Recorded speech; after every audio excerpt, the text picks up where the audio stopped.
Hi students, what you could find over here, some of the applications like we can determine the sulfur dioxide in air pollutant studies, determine soap in oil, accelerators in rubber, total soap in the latex, conductance of water, then check water solubility in rivers and lakes, alkalinity of fresh water, salinity of seawater, deuterium ion in concentration in water deuterium mixture, food microbiology for tracing microorganisms and tracing antibiotics. Okay, so all these applications could be achieved by the study of what is known as cell constant and how to determine the cell constant variation of conductance with dilution.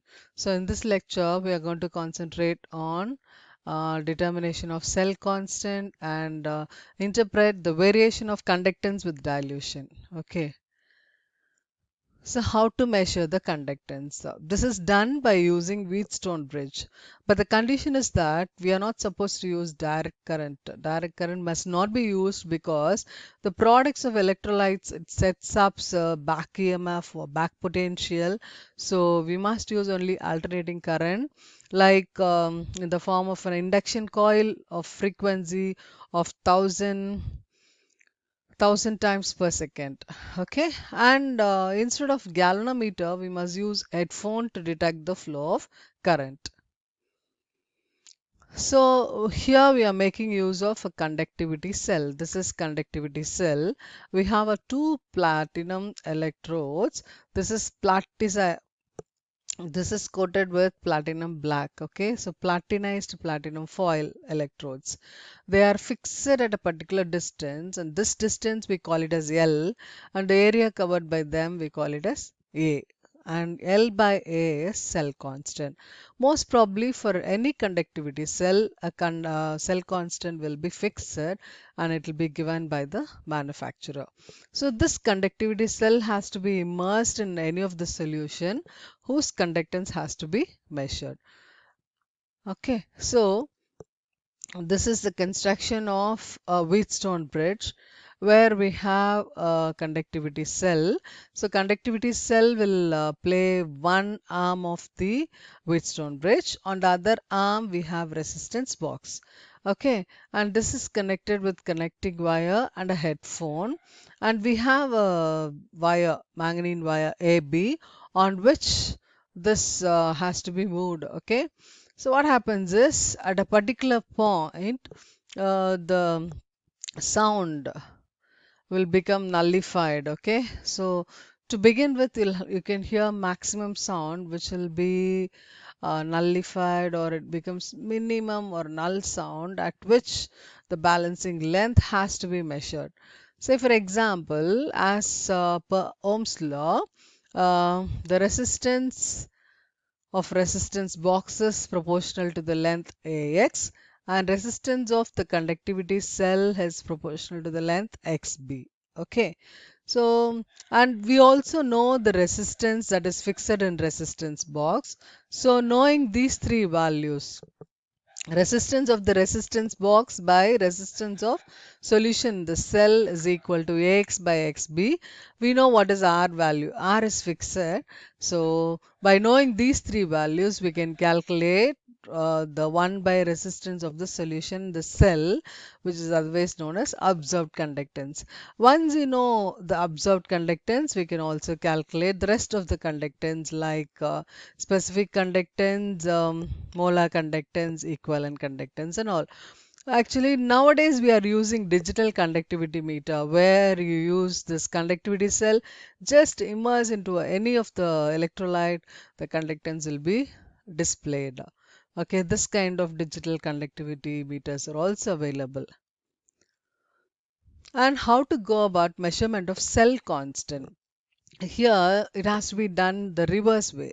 Okay, what we got to do is we have to measure the specific conductance of the known solution with it at a different temperature. Okay, so standard values of specific conductance of KCl solutions of various concentration at different temperatures are already known. It is fixed because it is said to be a constant, or I should say it is a standard solution. Okay, so whose specific conductance is already known. Okay, so kappa is known, and by this experiment we are finding the observed conductance.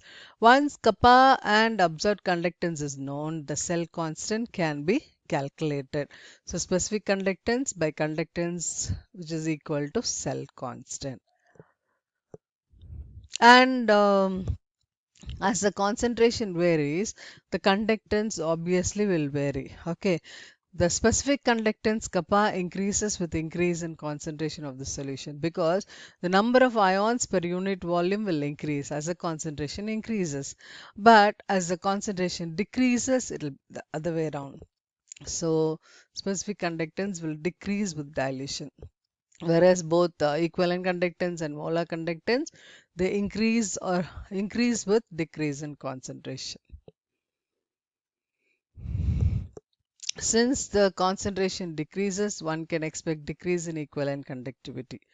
And we have the formula 1000 kappa by normality or molarity. So to compensate, they will balance with each other.